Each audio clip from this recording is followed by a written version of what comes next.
শরীর কিন্তু এখানে অসুস্থই হবে না। আমার মনে হয় এখানে করোনাও পৌঁছায়নি। এখানে করোনা এসেছিল দাদু? করোনা হয়েছিল? এদিকে করোনা টোনা আসেনি না?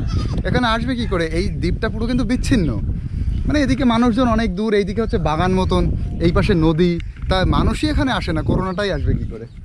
রোগটোক কমই হয় না দাদু? রোগটা কত হয় না। সেই মহাজনের গেল আহা, আর আমার গেল জীবনের টাকা, ঘড়ি বাড়ি বন্ধক থুয়ে আমি সেই চাষবাস করি। সেই চাষ করে আমি ভাবি যে ফসল ফলাইয়া এই সোনার বাংলাকে উন্নত করব, যাতে আমার ফসল খেয়ে আমি বাঁচবো এবং আমার সাথে আরও 20টা লোক বাঁচে। কিন্তু সেই কৃষি খাতে আজকে কোনো নেতা মন্ত্রী মাথা ঘামায় না। তারা শুধু মাথা ঘামায় কালোবাজারি, কালো ধান্দা, কালো টাকা কোথায় আছে, কোথায় টাকার বিছনার উপর শুয়ে থাকবে। 1 কেজি পাট ফলাইতে বর্তমান বাজারে 1 কেজি পাট ফলাইতে 45-50 টাকা খরচা হয়, আর সেই পাট বিক্রি করতে হয় 35 টাকায়। দেখো দাদু আমার জন্য এই যে তিল ভাজা, এই যে তিল ভাজা এবং চাল ভাজা, আর এটা হচ্ছে বাদাম ভাজা একসাথে নিয়ে আসলাম। তবে সবচাইতে বেশি ইম্পর্টেন্ট সেটা হচ্ছে এই যে তিল, এই তিল ভাজাটা কিন্তু আমি হয়তো এই যে জীবনে প্রথম খাবো। এটা কি চাল? হ্যাঁ। এটা কি চাল দাদু? এ চাল তো দেখিনি আগে। ও দেখো না, খেয়ে দেখো, খেতে তো দারুণ লাগে। এটা কি মিশিয়ে খেতে হয় একসাথে? হ্যাঁ। আচ্ছা, আমি এখন রয়েছি চাকদাতে, আর আমার সামনে একটা ব্রিজ দেখতে পাচ্ছ, এই যে এইটা রানীনগর ফুট ব্রিজ। তো এই ব্রিজটা পার করে এখনও প্রায় 5-6 মিনিট হাঁটতে হবে। তারপরে আমরা নৌকাতে করে একটা চরে যাব। সেই চরটার নাম হচ্ছে জিরাট চর। তো সেখানকার মানুষ কিভাবে থাকে, সেখানে বসতি কেমন, কজন মানুষ থাকে, কটা ফ্যামিলি আছে, তারা কিভাবে থাকে, কারণ প্রচুর কঠিন পরিস্থিতির মধ্যে চরের মানুষদের জীবন কাটাতে হয়। তো তোমরা আমার আগের ভিডিওতেও দেখেছো দ্বীপের মানুষ বা চরের মানুষ কিভাবে থাকে। তো দ্বীপের মানুষের লাইফটা যেভাবে কাটে, চরের মানুষের লাইফটা সেই একইভাবে কাটে।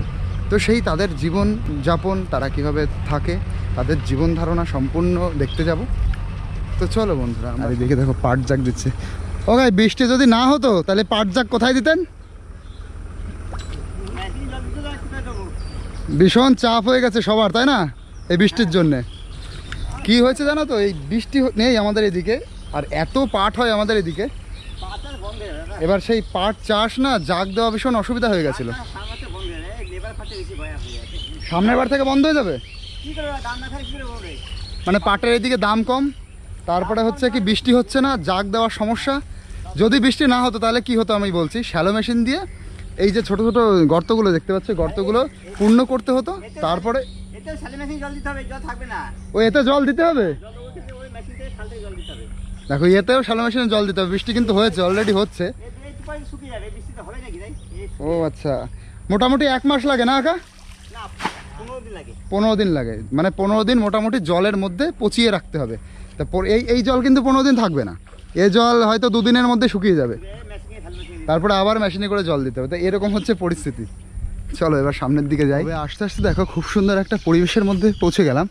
সামনে একটা বট গাছ দেখতে পাচ্ছি, ওই বট গাছের নিচে অনেক ঠাকুর দেখছি, মানে যে ঠাকুরগুলো পুজো করার পরে রেখে দেওয়া হয় সেরকম ঠাকুর।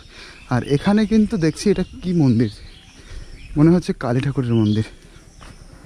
হ্যাঁ, মা কালীর মন্দির। দেখো কি সুন্দর লাগছে পুরো এরিয়াটা, পরিবেশটা। এই যে একটা বট গাছ, ওর ভেতরে দেখো শিব ঠাকুর, আর এই যে মা তারার ছবি। এই যে হচ্ছে মা, ওই যে ভেতরে ছোট্ট মা কালী।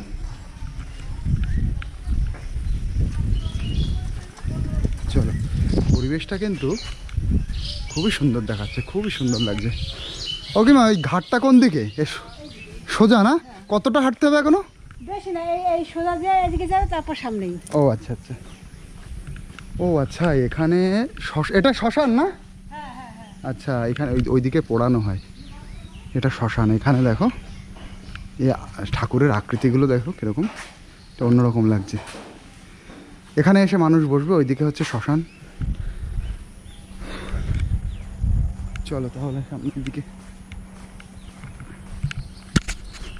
এই দেখো কেমন জায়গা। আচ্ছা, গঙ্গার চর দিয়ে এরকম গাছ আমি প্রচুর দেখেছি। এই যে দেখো এর কেমন পাতা, পাতা কিন্তু খুব মোটা মোটা পাতা, খুব মোটা পাতা এগুলো। এর আমি নাম জানি না, এরকম প্রচুর হয়ে রয়েছে। তো তোমরা যদি নাম জানো অবশ্যই কিন্তু কমেন্টে জানি, আমি কিন্তু জানি না। তবে সামনে গিয়ে আমি কোনো মানুষ যখন পাবো কোনো মানুষকে, তখন অবশ্যই এই গাছের নামটা শুনবো আমি। কি নামে ডাকে, এটা এই গঙ্গার চড়ে, মানে এই চাকদাতেই আমি এই গাছটা এত বেশি দেখেছি। এটা আমি সুন্দরবনে গেছি, সুন্দরবনেও আমি এই গাছটা দেখিনি, এটা এই দিকটাই দেখি শুধুমাত্র। আর এতে এত পরিমাণে জঙ্গল হয়েছে, জাস্ট দেখো। আর সামনেই কিন্তু গঙ্গা, এই সব জল কিন্তু গঙ্গারই জল। আমরা কিন্তু পুরো ঘাটের কাছাকাছি চলে এসেছি। আর এখানে সামনে দেখতে পাচ্ছি কিছু নৌকা, এই নৌকাতে করেই হয়তো এখানকার মাঝিরা, তারা এর ভেতরে মাছ টাছ ধরে, তাদেরই হয়তো নৌকা এটা। চলো এবার সামনে দিয়ে, সামনে একটা ছোট্ট একটা সাঁকো আছে, সেই সাঁকোটা কিন্তু দেখতে একদম অন্যরকম। এই দেখো দেখো, জল যদি আর একটু বাড়ে, জল কিন্তু পুরো এই রাস্তাতে পুরো ঢুকে যাবে, অলরেডি চলে এসছে জল। তো চরের জীবন কিন্তু এরকমই হয়, তাদের যাতায়াত ব্যবস্থা নিতান্তই কঠিন। এই যে ব্রিজ দেখো, এবার এই ব্রিজ দিয়ে কিন্তু বাইকও পার হচ্ছে এই সাঁকোর উপর দিয়ে। এই যে দেখো কেমন এরিয়া, জাস্ট দেখো তোমরা একটু।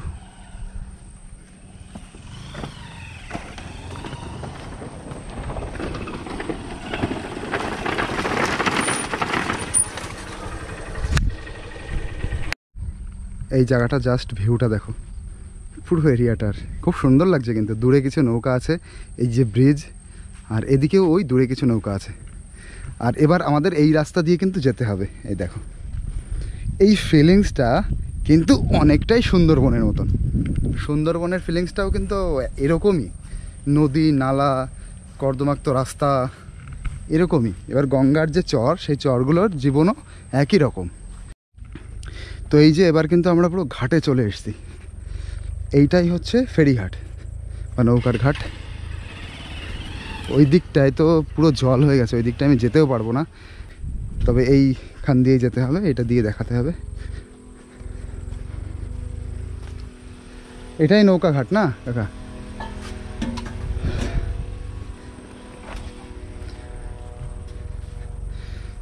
তো এই যে দেখো ঘাট, এই যে এখান দিয়েই মানুষ যাবে। তবে এই জায়গাটা দেখো আস্তে আস্তে শুরু হয়ে আসছে, এখানে অবশ্যই মাটি দেওয়া দরকার। আর সামনে যে পেছনে আমার দোকান দেখছে, আমার পেছনে, ওখান থেকে হয়তো নৌকার জন্যে মানে কি ফেরির যে টাকাটা, সেই টাকাটা হয়তো ওখানে দিতে হবে। আর এই দেখো, এই নৌকাটাই যাবে? ও এটা যাবে না, যেটা যাবে সেটা এখানে দাঁড়াবে না? ও এখানে দাঁড়াবে? তাহলে এই ব্যবস্থাটা কি জন্য করা? কমে যাবে তখন? ও আচ্ছা, তাহলে জল যখন কমে যাবে তখন নৌকা এখানে আসবে, আর এখন নৌকা ওই দিকে দাঁড়াবে। এই যে কিন্তু পুরো গঙ্গা, আর গঙ্গার আচ্ছা ওই পাশে ওইটাই জিরাট না? জিরাট ঘাট ওই পাড়টাই, তার মানে জিরাট। এখান থেকে দেখো দেখা যাচ্ছে ওই যে কালো মতন, ওইটাই হচ্ছে জিরাট, ওইটা জিরাট। এই পাশে এটা হচ্ছে চাকদা, আর মাঝখানে হচ্ছে এটা গঙ্গা নদী। আচ্ছা এখান থেকে কিন্তু আমরা এই নৌকার ভাড়াটা কেটেছি, এক একজন হচ্ছে 5 টাকা করে দিতে হয় এখানে। আর গাড়ি হলে কত টাকা দাদা? এই বাইকে 15 টাকা। আর এখান থেকে কি 4 চাকা যায় ওই পারে?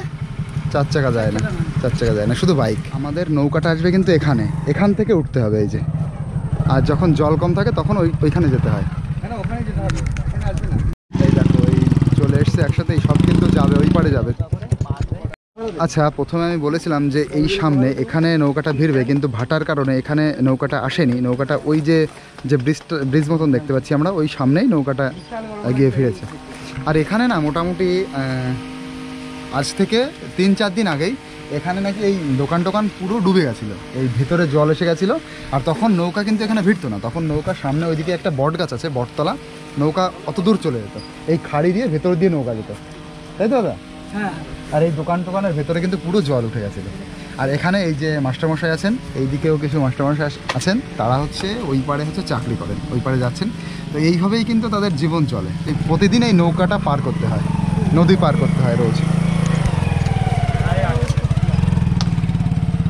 তো এই যে যারা ওই পার থেকে এই পারে আসলো, তারা কিন্তু এই যে দেখো ওই যে নৌকাটা ওখানে ভিড়েছে। আর এবার আমরা সবাই যাব ওই পারে।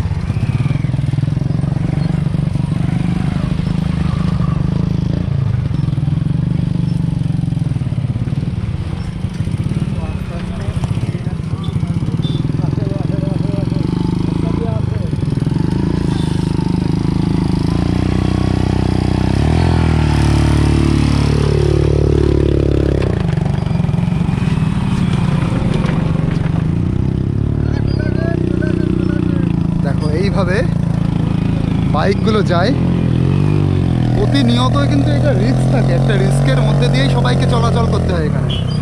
যদি একটা বাসও ভেঙে যায়, ওখানে যদি কিছু বাস ভেঙে যায় না, তার স্লিপ কেটে কিন্তু পুরো জলের মধ্যে পড়বে।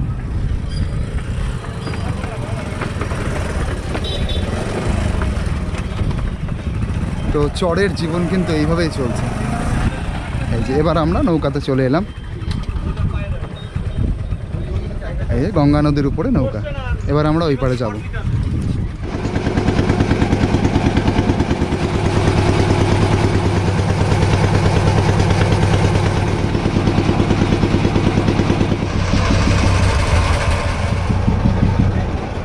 এই যে কিন্তু আমরা পৌঁছে গেলাম জিরাট চরের ঘাটে, মানে জিরাটের ঘাট।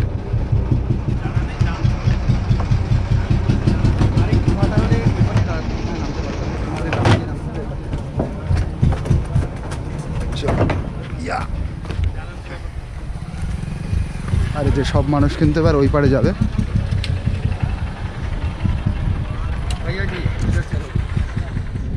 তো এই যে কিন্তু এবার আমরা সোজা হেঁটে যাচ্ছি জিরাট চর ধরে, আর এই রাস্তা ধরে সোজা যাব। ও তো এই চরের ভেতরে কিছু মানুষ থাকে না, এই রাস্তা দিয়ে হেঁটে যেতে হবে না? আচ্ছা আচ্ছা, আপনাদের বাড়ি কি এই চরের দিকে? আচ্ছা আচ্ছা, তো অনেক মানুষই আছে এই চরের। কিভাবে মানুষ জীবন কাটায় সেটা তোমাদের আজকে সুন্দরভাবে দেখাতে পারবো। তো এইভাবে কিন্তু হেঁটে যেতে হবে। এই যে গঙ্গা নদীর চর, অথবা এই চরে এত সুন্দর ফসল হয়। চারিপাশে দেখতে পাচ্ছ এই পাশে কলা গাছের বাগান আমি প্রচুর দেখছি। আমি আর একটা চরে গেছিলাম, সেটা হচ্ছে গৌরনগর চর, সেটাও গঙ্গার চর। তো গঙ্গার চরে আমি দুই জায়গায় দেখলাম ভীষণ পরিমাণে কলার চাষ হচ্ছে। ভেতরে অন্যান্য ফসল হচ্ছে, কিন্তু কলা গাছটা যেন একটু বেশি বেশি চোখে বাজছে। তো এই যে হচ্ছে এরকম গ্রামের রাস্তা, এই দেখো এরকম রাস্তা দিয়ে এগিয়ে যেতে হবে। আর এদিকে কিন্তু কোনো টোটো অটো কিচ্ছু চলে না। চরের মানুষ কিন্তু এইভাবে হেঁটেই তারা তাদের বাড়ি যায়, মানে ওরকম শহর থেকে আসুক অথবা নৌকা করে ওই পার থেকে আসুক, ওই পার থেকে এসে এরকম হেঁটেই কিন্তু তারা তাদের নিজেদের বাড়ি যায়। দেখো কি অবস্থার মধ্যে দিয়ে থাকে, তোমরা মোটামুটি পরিবেশ দেখেই বুঝতে পারছো। আর এই সময়টা আমি এখন এসছি, এখন বাজে 10টা। তোমরা ভাবো এইটা যদি সন্ধ্যাবেলা বা রাত্রেবেলা হয় তখন কতটা নিঝুম পরিবেশ এবং কতটা ডেঞ্জারাস এরিয়া হতে পারে এটা। এখানে দূর থেকে দিগন্ত এইদিকে অনেক দূরে মানুষজন, মানে দূর দূর অবধি কেউ নেই, শুধু চর এরকম বাগান টাগান আছে। আর এই পাশে তো এরকম নদী, মানে একদম প্রকৃতির যে একাকিত্বটা সেটা কিন্তু এখানে ফিল করা যাচ্ছে এখানে কীরকম হতে পারে। আর দেখো কি অবস্থা, এখানকার মানুষ কিভাবে থাকে, কি কাদা। দেখো কলা গাছগুলোকে ফ্রেশ করা হয়েছে, শর্টিং করা হয়েছে। এইদিকেও দেখো, মানে যেগুলো পুরোনো গাছ সেগুলো হয়তো কাটা হয়েছে, যেগুলো বাড়ন্ত মানে বেশি বেশি হয়ে গেছে সেগুলো কেটে সাইড করা হয়েছে, ফ্রেশ করা হয়েছে। মনে হয় চরে এই যে মাটিটা, এই মাটিতে মনে হয় কলা চাষ খুব সুন্দর হয়। কলা চাষের জন্য হয়তো অনেক জল লাগে। চরের মাটি তো, মাটিটা ভেজা ভেজাই সবসময়। আর বেলে মাটিতে মনে হয় কলার চাষ খুব ভালো হয়, যেটা আমার আইডিয়া। কারণ কেন এই মানুষ বেলে মাটিতে এত পরিমাণে কলা গাছ লাগাবে, নিশ্চয়ই খুব ভালো হয়।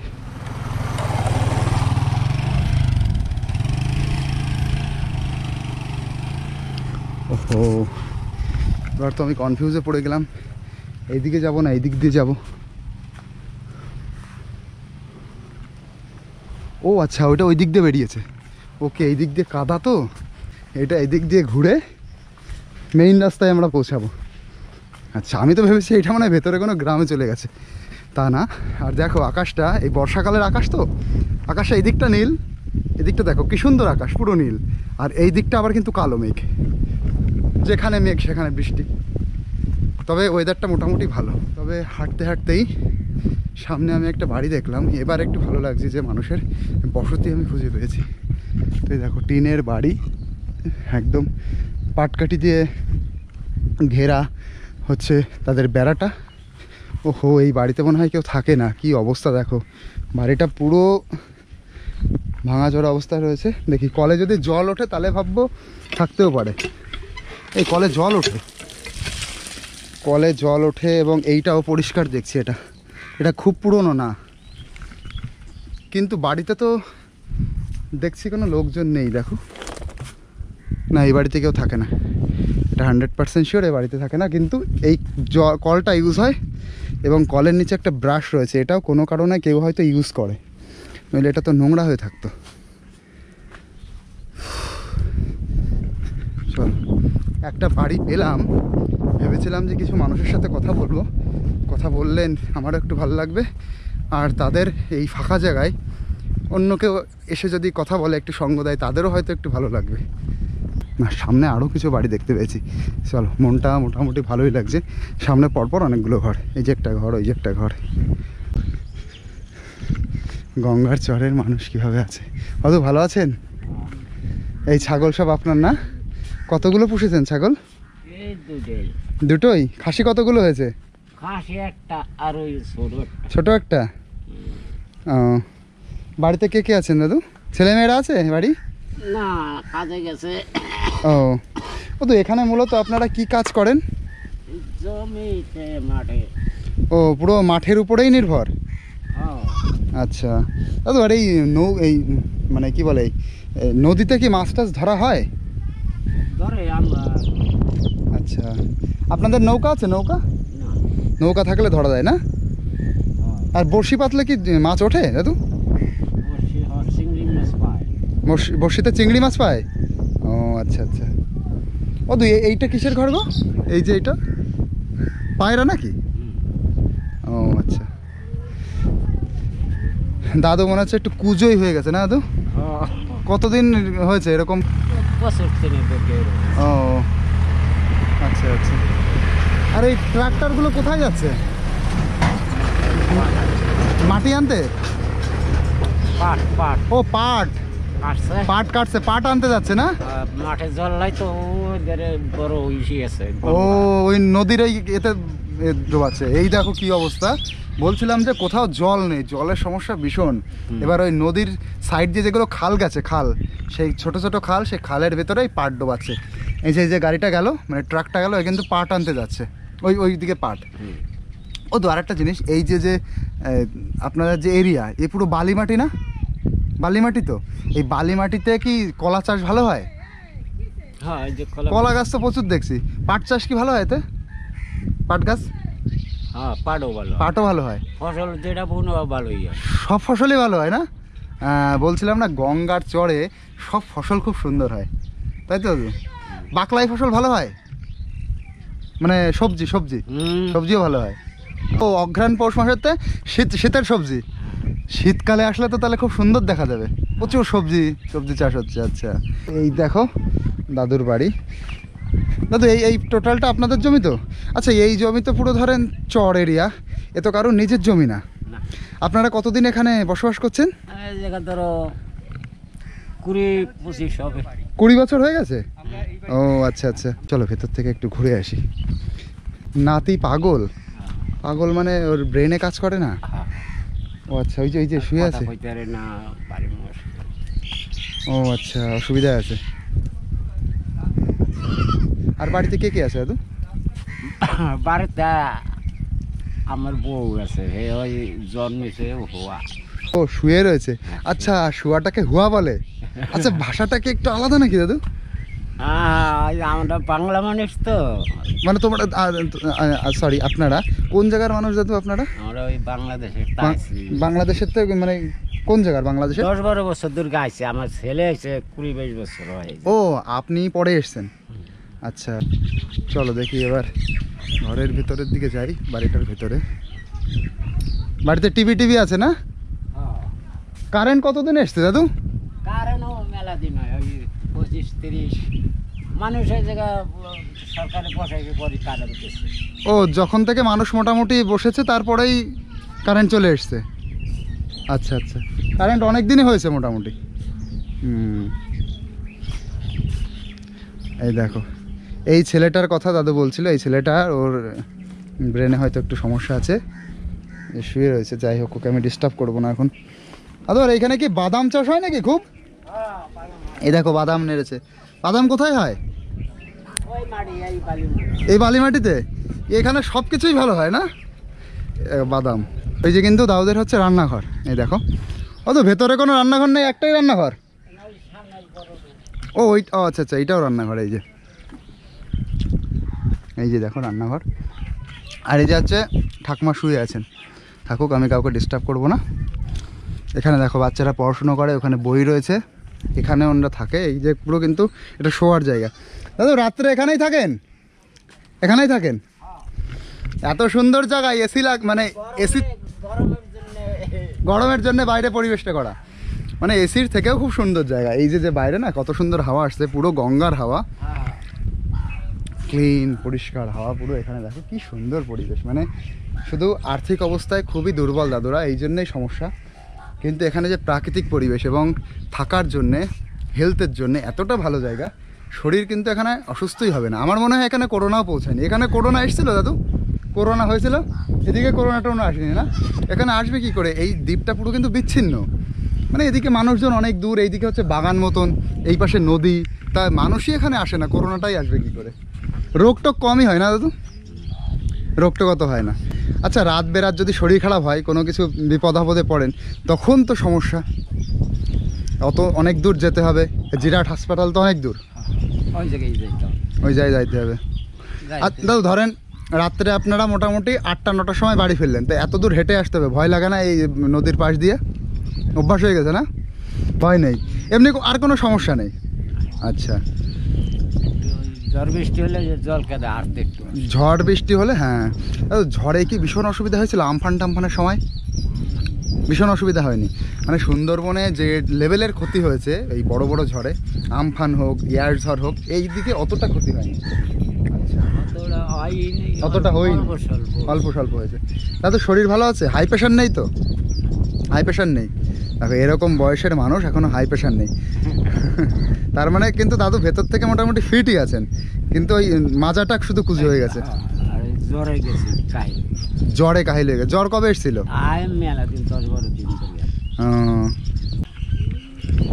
এখানকার পুরো আমি পরিবেশটা সামনে কিন্তু তুলে ধরলাম।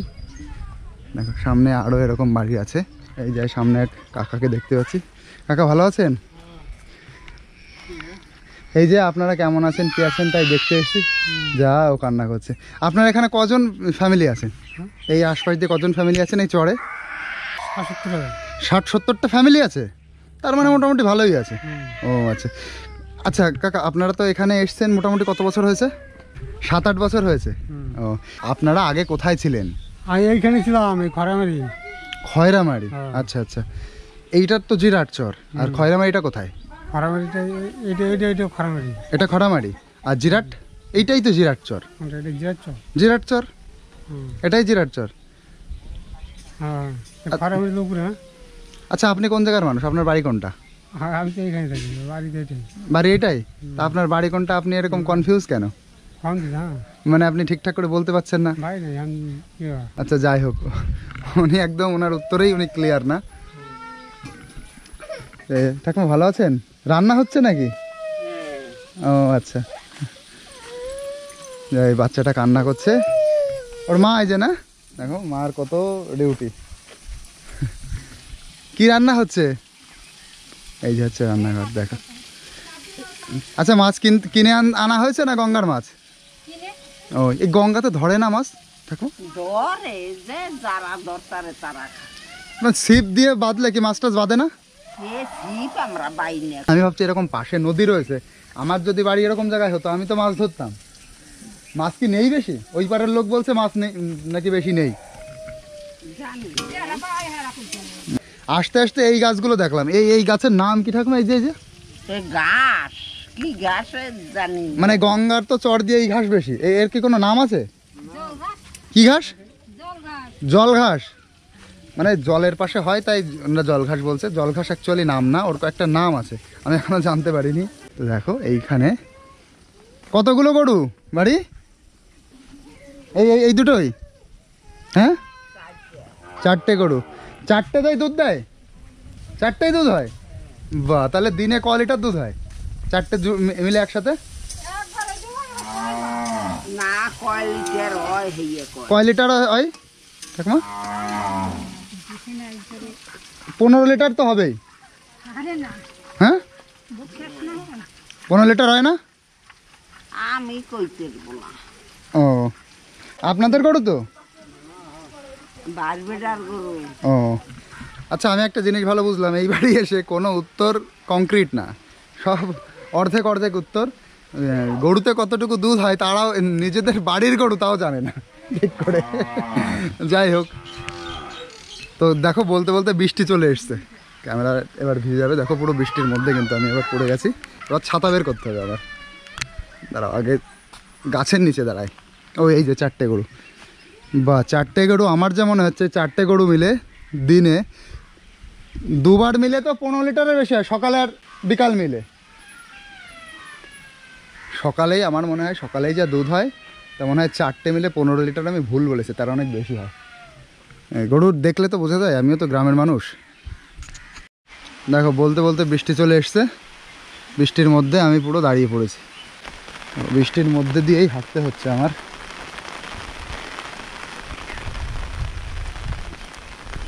দেখো প্রচুর কলা গাছ।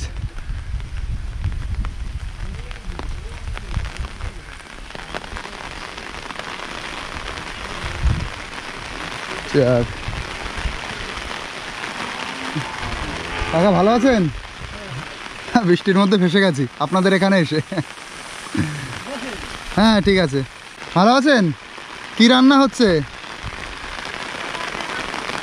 আচ্ছা, মাছ দিয়ে তরকারি রান্না হচ্ছে। এটা কিন্তু এখানে রান্নাঘর, এটা ভেতরে আর কোনো রান্নাঘর আছে না? এটাই। ও, বৃষ্টি যদি জোরে হয় ছাদটা একটু ভিতরে ঢুকে যায় না? একটু জোরে হলে তো এখান দিয়ে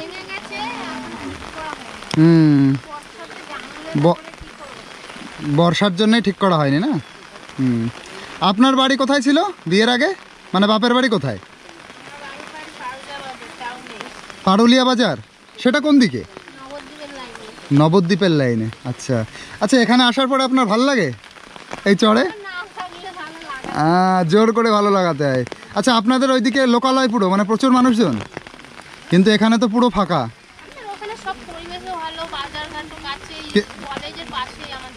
কিন্তু এখানে তো সেরকম না, পুরো উল্টো হয়ে গেছে। আহারে, কত ভালো জায়গায় ছিল আর কোথায় আসলো। কপাল যেদিকে নিয়ে যাবে, একদম ঠিক। গরু কতগুলো আছে বাড়িতে? একটা গরু আর বাছুর রয়েছে। আচ্ছা, এই কত লিটার দুধ দেয় দিনে, সকাল আর বিকাল মিলে?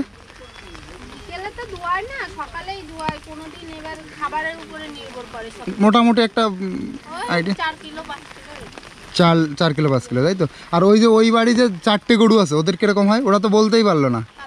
ওই পিছনের বাড়ির ওদের মোটামুটি 15 লিটার হয়ে যায় না? ওই বাড়ি আমি যা কথা বলছি একটাও সঠিক উত্তর দিতে পারছে না, সব তোতলাচ্ছে, উল্টো পাল্টা কথা বলছে।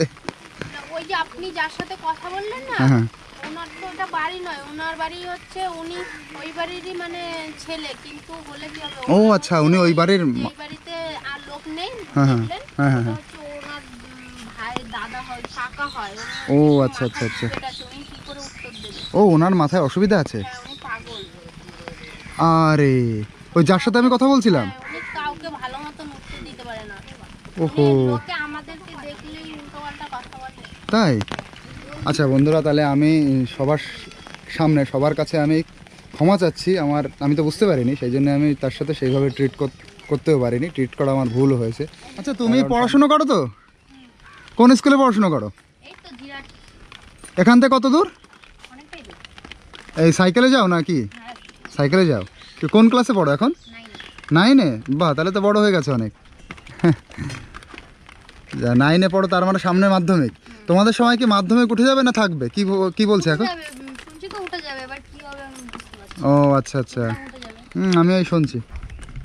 যাই হোক, আচ্ছা তোমার নামটা তো শোনা হয়নি, নামটা কি? রূপসা রায়। বা তাহলে রূপসা কিন্তু 9-এ পড়ে।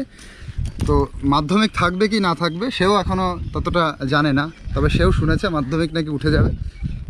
সেই খবরটা আমি ওই বাচ্চার কাছে শুনে আরও কনফার্ম করছিলাম।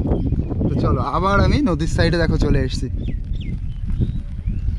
ওহো, কি সুন্দর হাওয়া আসছে এবার। কাকা ভালো আছেন?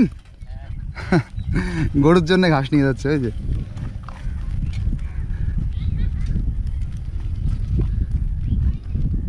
দেখো বাচ্চারা এখানে খেলা করছে, দেখো সবাই মিলে। কি হচ্ছে, কি করছো তোমরা? ও দেখো সবাই মিলে স্নান করছে, মা আর দুই ছেলে। কাকা ভালো আছেন? কোথায় গেছিলেন? এই মাঠে যাচ্ছি কলা বাগানে। ও আপনার বাড়ি কোন দিকে তাহলে? আপনার বাড়ি ওই পাড়ায়? ও আর এইদিকে হচ্ছে কলা বাগান? হ্যাঁ এইখানে, এই বাড়িটার পিছনে আমার কলা বাগান। ওকা বলছি এইখানে যে জমি আছে, জমিটা তো পুরো খাস, মানে সরকারি জমি, হ্যাঁ, সবাই সবার মতন বসবাস করে। সবাই তাহলে ওই যে কলা বাগান টলা বাগান এগুলো ইচ্ছা মতন মানুষ করে নিয়েছে? না, ওই আমাদের ওই গ্রামের পার্টির তরফে ও পার্টির তরফ থেকে ভাগ করা হয়েছে। ভাগ করা হয়েছে। আচ্ছা এরকম যে একটা ব্যাপার আছে কাকা, সেটা হচ্ছে যে নাকি 12 বছর এক জায়গায় থাকলে সেই তার একটা দখল সত্ত্ব করা যায়, তো এখানকার মানুষ সেটা কি করেছে না সেটা হবে না? হচ্ছে না। আচ্ছা আপনারা সেটা নিয়ে অ্যাপ্লাই করেছেন কখনো? অনেকবার করেছি কিন্তু হচ্ছে না, সরকার খাস জমিই থাকছে। হ্যাঁ, খাস জমি থাকে। আচ্ছা আচ্ছা, এখানে মোটামুটি এক একজন 40-50 বছর যাবত বসবাস করে। 40-50 বছর? হ্যাঁ, তারও বেশি আছে মনে হয়। আচ্ছা 40-50 বছরে এই চরের কি কোনো ক্ষয় হয়নি? হ্যাঁ, ক্ষয় হয়েছে? ক্ষয় হয়েছে। ওই ওপারে ছিল নদী, ও জল আছে, হ্যাঁ হ্যাঁ হ্যাঁ, ওই অব্দি এপার ছিল।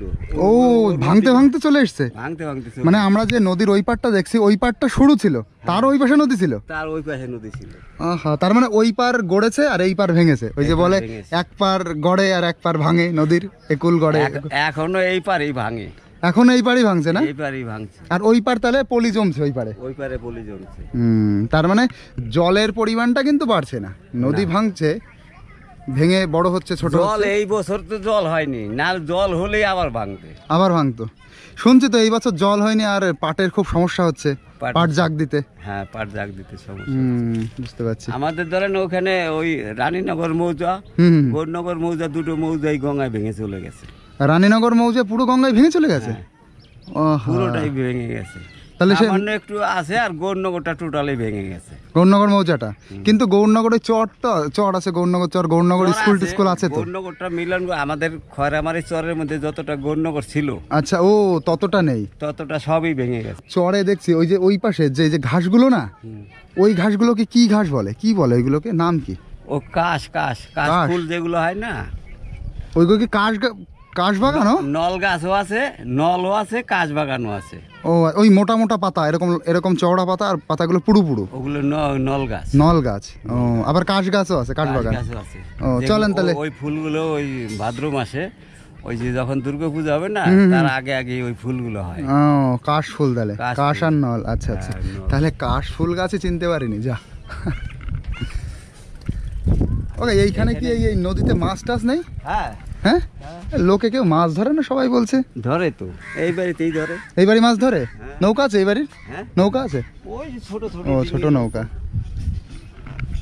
তার মানে প্রচুর মানুষ ধরে, কেউ বলছে কেউ বলছে না। এই পাড়ার অধিকাংশ লোকই মাছ, অধিকাংশ লোকই মাছ ধরে। মাছও ধরে, চাষও করে। আচ্ছা, আমি তাই ভাবছি, এরকম জায়গায় আমার বাড়ি হলে তো আমি আগে মাছ ধরতাম। এখানে অধিকাংশ লোকে মাছও ধরে, এরা বিক্রিও করে, আবার চাষও করে। কিন্তু এই পরিবেশটা কাকা এত সুন্দর, মানে এখানে কি প্রাকৃতিক দুর্যোগের জন্য পরিবেশটা খারাপ, ঝড় বৃষ্টি বা রাস্তা ভালো না, কিন্তু থাকতে খুব ভালো এখানে দক্ষিণে বাতাস। নদীর ভাঙনের জন্য সবচেয়ে মুশকিল। আচ্ছা, আর না হলে এখানে পরিবেশ ভালো, পরিবেশ ভালো না? ঝামেলা নেই, কোনো কিছু নেই। আর এখানে খাবার অভাব নেই, খাবারের অভাব নেই না। আপনি ধরেন 10 দিন যদি বাজার নাও করেন, হ্যাঁ, তাতে অসুবিধা হবে না। তাহলে কি করে চলবে? এটা তো দারুণ জিনিস। এখানে সবজি সবই তো হয়, মাছ ধরা, ও মাছও আছে, সবজিও আছে, আছে, সবজিও ভেতরে। তার মানে সবজি চাষও হয় না? সবজি চাষও হয়। ও তার মানে খাওয়ার কোনো অভাব নেই। আমিও শুনেছি এখানে 10 দিন এই যে ধরেন শাক পাতা বুনে রাখলো, এবার ডাঁটা শাক বুনে, ওই তো ওই যে এর পিছনে এই যে ডাঁটা শাক আছে। ও আবার এই যে বাদামও হয় ভালো। এই যে ডাঁটা শাক, এই যে এখনো ওষুধ দিয়েছে, ওই যে না? ও ডাঁটা শাক। তার মানে এখানে খাবার দাবারের কোনো অসুবিধা নেই, না, ফসল খুব সুন্দর হয়। হ্যাঁ, ফসল আচ্ছা, এইটা কি কাকা, এটা কে না? এইটা এই যে আপনার ওই যে সামনে বাচ্চাটা, এইটা এই বাড়ির। আমার তো এখানে বাড়ি না, আমি এখানে, মানে এখানে সাইকেলটা রেখে আপনি ভিতরে যাবেন তাই তো? একটু রেস্ট নেব, রেস্ট নিয়ে পরে কলা বাগানে যাবো। আসি বৃষ্টির জন্য এখানে রেস্ট। কি খেলা করছো তুমি? হ্যাঁ, টায়ার দিয়ে? এই টায়ার চালাতে পারো? চালাতে পারো না? তা টায়ারটা এতে লাগাও তো দেখি কেমন পারো। লাগাতে পারো না? এদিকে কল আছে, এটা সরকারি কল?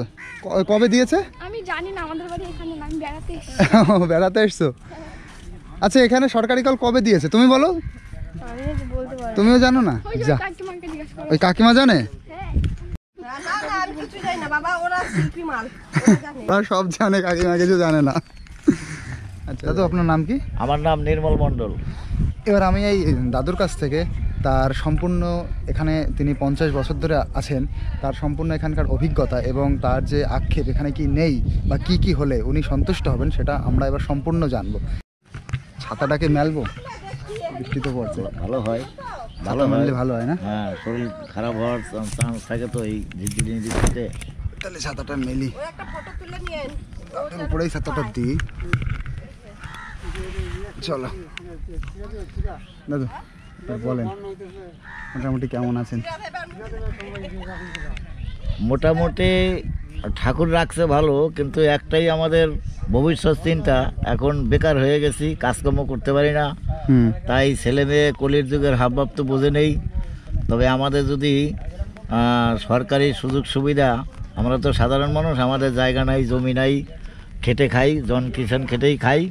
কিন্তু যাদের জমিতে আমরা চাষবাস করে খেটে খাই, তারা হয়তো বড় বড় প্রান্তিক চাষি, তাদের জন্য কিন্তু বহুত রকমের ছাড় থাকে। তারা হয়তো লোন মুকুব পায় বা তারা একটা কৃষি খাতে একটা টাকা পায় না, আমরা সে সমস্ত কিছু পাই না।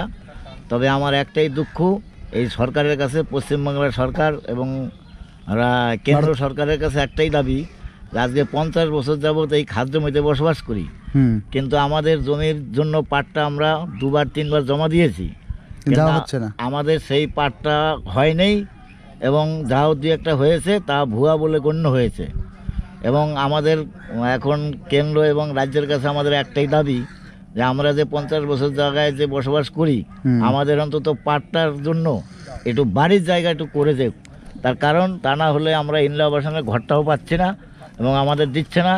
কিন্তু সরকারের কাছে এই দাবিটা আমার একেবারে একনিষ্ঠভাবে, আমরা সবচেয়ে নিম্ন স্তরের মানুষ, আজকে এই চর খয়রামারি খাদ্য জমিতে বসবাস করি, তাও হুগলির জমি নদিয়ায় এসে ভেঙে জেগেছে, আমরা সেই নদিয়ার জমি হুগলিতে এসেছে, আমরা সেই জমিতে বসবাস করি 50 বছর যাবৎ এই চর খয়রামারি।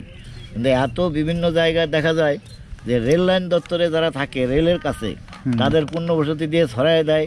যারা হ্যাঁ পৌরসভার এলাকায় যারা থাকে, তাদেরও অন্তত পিডব্লিউ জায়গার থেকে তাদের রেজিস্ট্রি করে দিয়েছে, পাট্টা দিয়েছে না। আমাদের কেন হচ্ছে না? আমরা ভোট দেই এবং রেশন পাই বা হয়তো যে কোনো সরকারি সুযোগ সুবিধা, চৌকিদারি ট্যাক্স হইতে চৌকিদারি ট্যাক্স কাটি প্রায় 45 বছর যাবত। চৌকিদারি ট্যাক্স? হ্যাঁ, মানে যেটা পঞ্চায়েতে দিয়ে আসতে হয়। হ্যাঁ হ্যাঁ হ্যাঁ হ্যাঁ। আচ্ছা, আমি এরকম শুনেছি, এটা তো আছে 12 বছর কোনো জায়গায় থাকলে একটা দখল সত্ত্ব দেয়, সেটা আপনাদের দিচ্ছে না? সেটা আমাদের দিচ্ছে না, সে দখল সত্ত্ব দিচ্ছে না। বরঞ্চ আরেকটা অসুবিধা কি হচ্ছে, এখানটায় হয়তো রাজনৈতিক চাপে দেখা যায় যে আমি যে কোনো কারণবশত মনোমালিন্যের দিকে হয়তো আমি এক পার্টিকে ভোট দিলাম না, যে পার্টি জিতে গেল, উইনার হয়ে গেল, এখান থেকে ঘর বাড়ি ভেঙে তাড়িয়ে দিচ্ছে। এবং এমনকি তার একটু খাদ জমি যে চাষবাস করে খায়, খেটে খায়, সেই জমিটুকু কেড়ে নিচ্ছে। কিন্তু এই যে কেড়ে নেওয়া নেই, এই জন্য আমরা ভবিষ্যৎ কিছু করতে পারছি না এবং আমাদের কিছু হয় না। আমাদের ইচ্ছার বিরুদ্ধে অনেক সময় হয়তো দেখা যায় যে রাজনৈতিক ক্ষেত্রে জড়িয়ে থাকতে হয়। তার কারণ আমাদের এখন বয়স হয়ে গেছে, হ্যাঁ, কিন্তু ঝুট ঝামেলা করতে আমরা চাই না, কিন্তু ঝুট ঝামেলা আমাদের ঘাড়ে এসে পড়ে।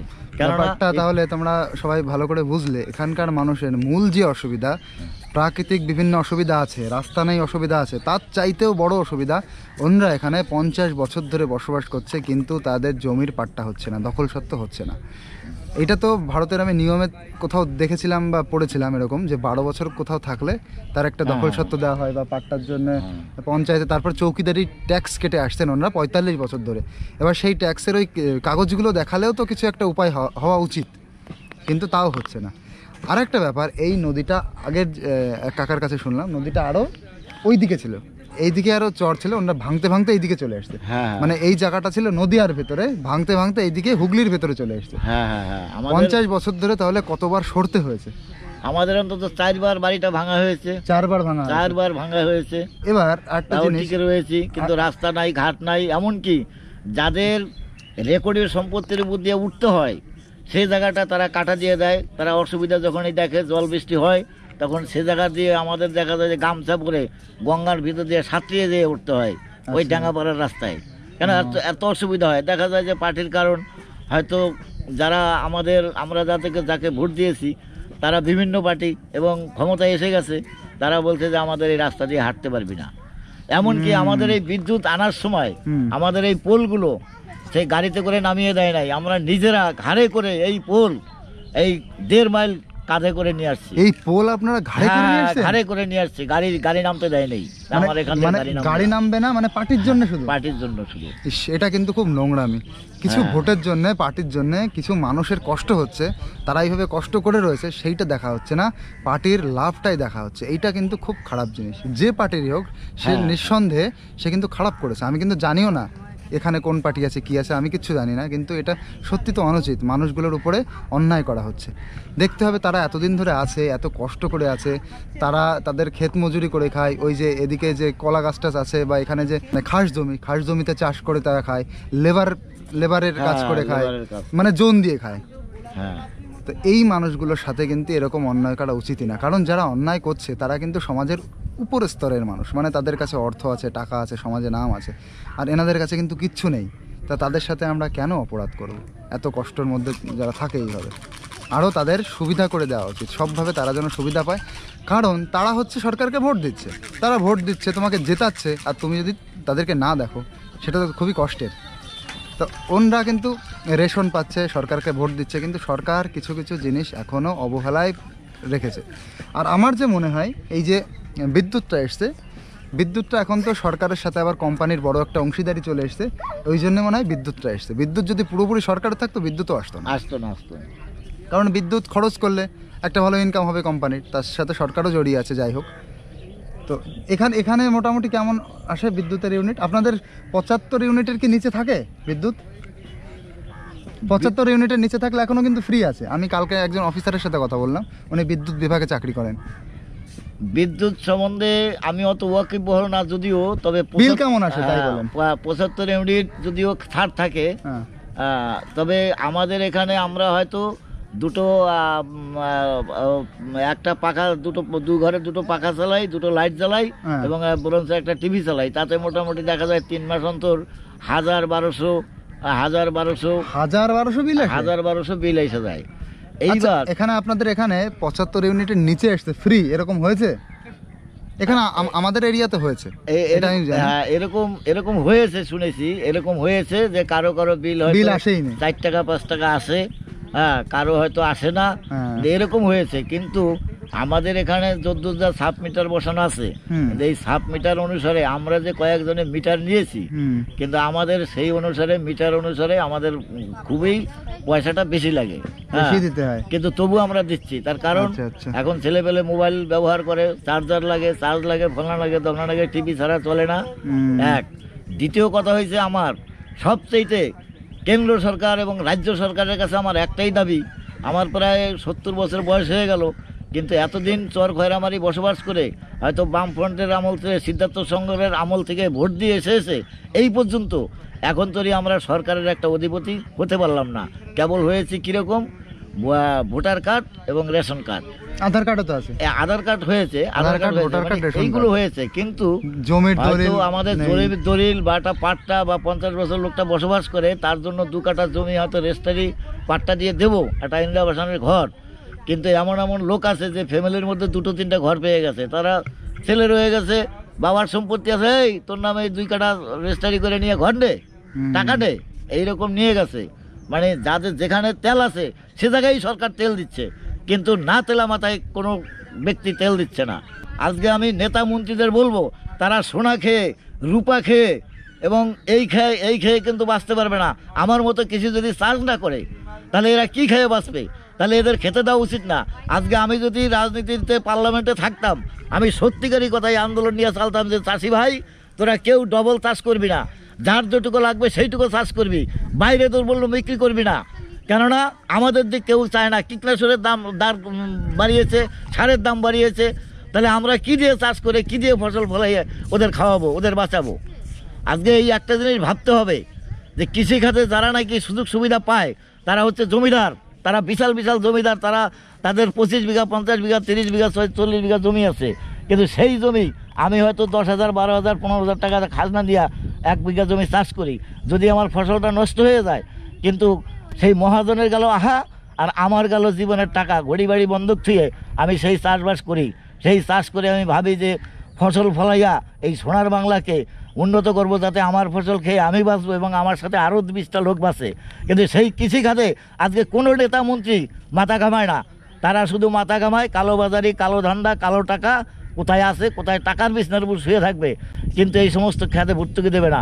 তবে বামফ্রন্টের আমলে সত্যিকারই কথাই, বামফ্রন্টের আমলে কিন্তু কৃষিখাতে তারা ভর্তুকি দিত। তারা আজকে পাটের দাম 1 কেজি পাট ফলাইতে বর্তমান বাজারে 1 কেজি পাট ফলাইতে 45-50 টাকা খরচা হয়, আর সেই পাট বিক্রি করতে হয় 35 টাকায়, যার জন্য এবারে পাট চাষ অনেক কম করেছে। আশা করি আগামীবারে চাষই হবে না। যে আজকে রাজ্য সরকার বলছে, কেন্দ্র সরকার বলছে জমি নাই, কলকারখানা হবে কোথায়? আসুক কোনো সরকার আমার কাছে, আমি 100 বিঘা জমি মেপে দেবো তাদের কলকারখানার জন্য। এতে কোনো পার্টি আসলেও আমি তো সাধারণ মানুষ, আমি গুলির সামনে ফিরে দাঁড়াবো, কোনো চাষি ঠেকাইতে পারবে না। এত সুন্দর সুন্দর জমি আছে কলকারখানা করার জন্য।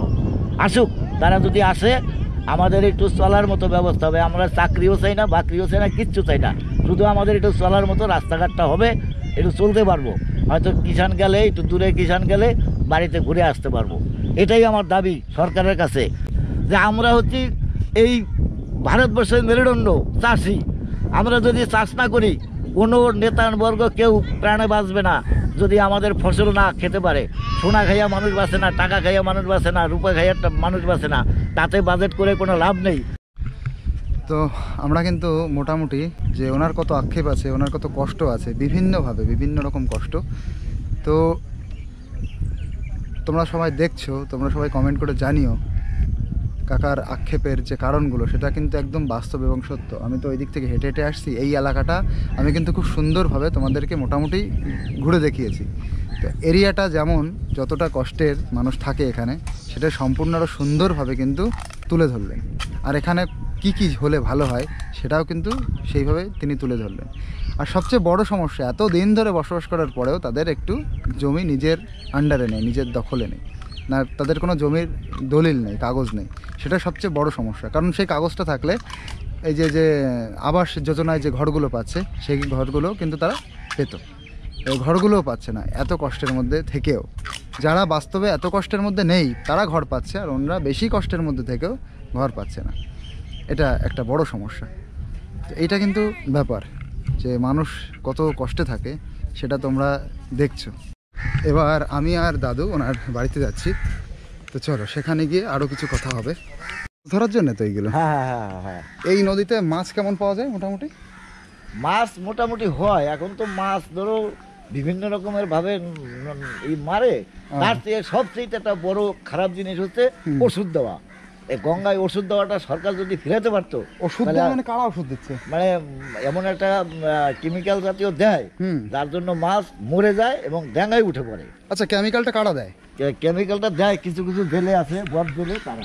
ও, আরে এটা কি মাছ ধরারে না? হ্যাঁ, এটাও মাছ ধরার। আচ্ছা, এটা কি করে মাছটা ধরবে? মানে মাছটা ঢুকবে কোন জায়গা দিয়ে? এই যে এইখান দিয়ে। ও আচ্ছা আচ্ছা, এই সাইডে, এই যে একবার ঢুকে গেলে আর বেরোতে পারবে না। না, ভেতরে কি খাবার দেওয়া হয় নাকি মাছের, না এমনি ঢুকে যায়? ও বাহ, এই যে হচ্ছে দাদুর বাড়ি। দেখো এই সিস্টেমে মাছ ধরা, এটা আমি ফার্স্টে দেখলাম লাইভে পুরো। এই যে নিচে দেখো, এই সিস্টেমে এই নিচে এই যে ফাঁকা আছে, এই যে এখান দিয়ে, এই যে এখান দিয়ে মাছ ঢুকে যাবে। তো এই যে দেখো দাদুর বাড়ির পরিবেশ। তা এনরা এতদিন ধরে এইভাবে এই দ্বীপে রয়েছে, চরে রয়েছে, আর এতদিন মানে একটা দুটো দিন না, 50টা বছর, তার মধ্যে 45 বছর ধরে তারা আবার ট্যাক্স দিয়ে আসছে। এতদিন ধরে থেকেও এখনো তাদের নিজের জায়গাটা নিজের করতে পারলো না, এটা কিন্তু একটা কষ্টের এমা বিষয়। ওই দুটো বাদাম আর দুটো চাল ভাজা, দুটো তেল ভাজা নিয়ে আয় তো। তো দাদুর বাড়িতে এসে দাদু আপনি বসেন না। হ্যাঁ বসছি বসছি। হ্যাঁ, দাদুর বাড়িতে এসে আমি দাদা, কিন্তু বাড়িতে করে নিয়ে স্পেশাল একটা জিনিস খাবো। দাদু আমাকে বললেন চলো একটা জিনিস খাবো, ব্যাপারটা হচ্ছে চাল ভাজা, তিল ভাজা, আর একটা কি বাদাম বাদাম। এখানে প্রচুর বাদামও হয়। তো তিল আমার অনেক দিনের ইচ্ছা, চাল ভাজা খাওয়া হয় না কিন্তু বাদামটা তো খাওয়া হয়, তিলটা একদমই খাওয়া হয় না। নিয়ে আমার নিয়ে দেখো দাদু আমার জন্য এই যে তিল ভাজা, এই যে তিল ভাজা এবং চাল ভাজা, আর এটা হচ্ছে বাদাম ভাজা একসাথে নিয়ে আসলাম।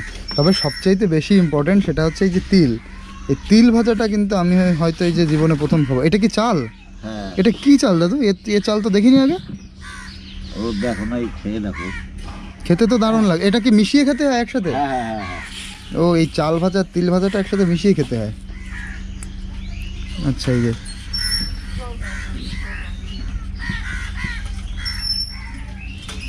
এই যে নিলাম, এই দেখো মুড়ি, মানে চাল ভাজা মানে মুড়ি, মুড়িটা কিন্তু অন্য টাইপের, আর তিল।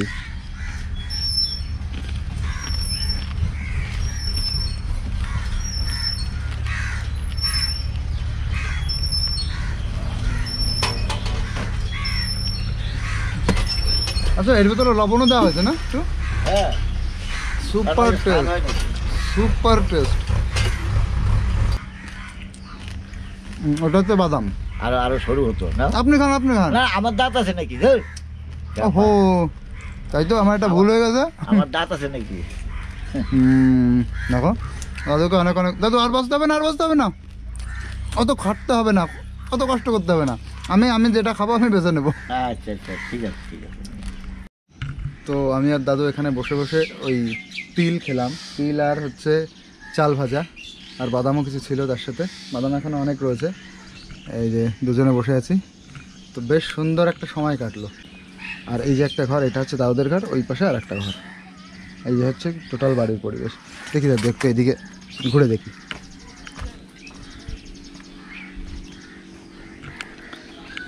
এই দেখো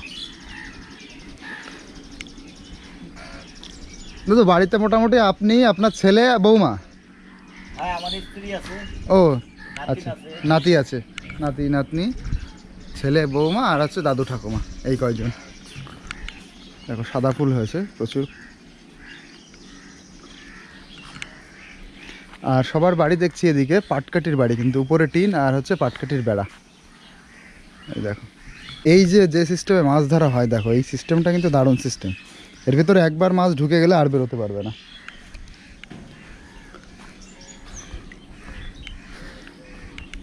দাদু এইটা নিয়ে কি নদীর একদম কিনারাতে রাখা হয়? একদিনে মোটামুটি কত কেজি মাছ ধরে, মাছ বাঁধে? একদিনে না, ধরো এটা 24 ঘন্টা পাতা থাকলে দেখা যায় যে একটা জালে হয়তো 300-400, এমনকি 500-600 হইতে পারে, কিন্তু তার বেশি আর হয় না। 500-600 গ্রাম? হ্যাঁ, আর একটা জালে এই এত বড় একটা জালে 300-400 বা 500 মাছ? হ্যাঁ, মাছ নেই তো, তার মানে মাছই নেই তো? মাছ নেই। ওই যে ওষুধ দিয়া, ট্যাবলেট দিয়া সব সর্বনাশ করে। বললাম যে কিছু কিছু জেলেরা আছে, আচ্ছা। এই যে এটার জন্য অভিযানও চলছে, কিন্তু অভিযান চললে কি হবে, তবু ওদের ওষুধ দেওয়াটা বন্ধ হচ্ছে না। ওষুধ দিলে কি মাছের বাচ্চা, ডিম সমস্ত নষ্ট হয়ে যাচ্ছে। হ্যাঁ, আর মাছগুলি সব ডাঙায় উঠে যায়। তা এই শয়তানি করে তাদের কি হবে এইটা করে? হয়তো দেখা গেল যে আমি সারাদিন সারা রাত্রি জেগে হয়তো 2 কেজি মাছ পেলাম না, ওরা হয়তো এমন একটা জায়গায় যে ওষুধটা দিল, হ্যাঁ। ওষুধটা দেওয়ার সাথে সাথে 2 ঘন্টার মধ্যে হয়তো দেখা যায় 10 কেজি 12 কেজি ধরে ফেললো। আচ্ছা, হ্যাঁ, তার মানে ওরা সব মাছ ডাঙায় উঠে আসে? ডাঙায় উঠে আসে। ওরা ওই কাজটা রাত্রিবেলাই করে বেশি। ওহো, রাত্রিবেলা করে, আর আমরা তো রাত্রিবেলা ওইটা করি না, আমার রাত্রিবেলা মাছ ধরার মধ্যে নেই। তাহলে তোমরা বুঝতে পারলে যে কিছু নিজেদের স্বার্থের জন্য, শুধু একসাথে অনেক মাছ ধরবো সেই স্বার্থের জন্য কোনো একটা ওষুধ বা ট্যাবলেট দেওয়া হয়, তার জন্য মাছগুলো সব মোড়ে উপরে ভেসে ওঠে বা ডাঙার দিকে চলে আসে, তারপরে তারা সেগুলোকে একসাথে ধরে।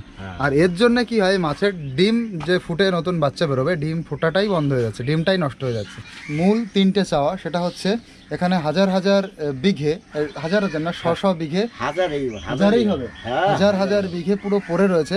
এখানে সরকারের সুন্দর প্রকল্প চালু করা যাবে, সেরকম যেন কোনো প্রকল্প চালু হোক এবং এনাদের একটা কাজের ব্যবস্থা হোক। আর একটা হচ্ছে এখানে ওনারা 50-60 বছর ধরে রয়েছে, তাদের কোনো জমির দখলের সত্ত্ব কিছু নেই বা জমির পাট্টার কোনো কিছু করতে পারেনি, সেটা যেন হয়। আর একটা হচ্ছে ওনাদের এই যে চরটায় রয়েছে, সেই চরটা দিন দিন ভেঙে যাচ্ছে, সেই ভাঙনটা রোধের জন্য যেন সরকার কিছু করে। কারণ সরকার আগে যখন ভাঙন রোধের জন্য বস্তা দিয়ে কিছু মাটি দিয়েছে, মানে বস্তা ফেলেছে, সেখানটায় ভাঙেনি, যেখানে বস্তাটা ফেলা হয়নি সেখানে ভেঙেছে। আবার বস্তা ফেলা হোক যেখানে ভেঙে যেতে পারে, তো সে যদি বস্তা ফেলা হয় তাহলে আর ভাঙবে না এবং বাড়ি সরিয়ে, এই যে বাড়িঘরগুলো সরিয়ে আর সামনে মানে ভেতরে নিতে হবে না, গঙ্গার ভাঙনটা ওভাবে রোধ করা যাবে। এটাই হচ্ছে মূল কথা ওনার। মানুষ মানুষ সোজা কথা, আমি সবাইকে ভালোবাসি এবং সবাই আমাকে ভালোবাসে, আমি শত্রু বলতে কাউকে চিনি না, আমার কোনো শত্রু নেই, বুঝছো? দাদুর সাথে কথা বলে খুব ভালো লাগলো, অনেক কিছু জানতে পারলাম। এইখানকার টোটাল মানুষের অবস্থা একজনের মানুষের কাছ থেকেই কিন্তু পুরো জেনে ফেলেছি। তা এখানকার দাদুর যা যা ইচ্ছা, সেই ইচ্ছাগুলো যদি পূরণ হয় আমিও খুব খুশি হব, আর এখানকার মানুষ তো খুশি হবেই। হ্যাঁ হ্যাঁ, ঠিক আছে, ধন্যবাদ। হ্যাঁ, তো কথা বলে সত্যি খুব ভালো লাগলো। চল, তো আবার দেখো গঙ্গার পাড় দিয়ে হাঁটছি। তো দেখো মোটামুটি আমি কিন্তু এই চর সম্পর্কে, চরের মানুষ সম্পর্কে, তাদের লাইফস্টাইল, জীবনযাপন কী করে, তারা কিভাবে আছে, কি কি সমস্যার মধ্যে দিয়ে আছে, সব কিছু কিন্তু জানিয়েছি। আর কেমন লাগলো তোমাদের ভিডিওটা অবশ্যই তোমরা কমেন্ট করে জানিও। তো এই ভিডিওটা এই অবধি থাক, টাটা।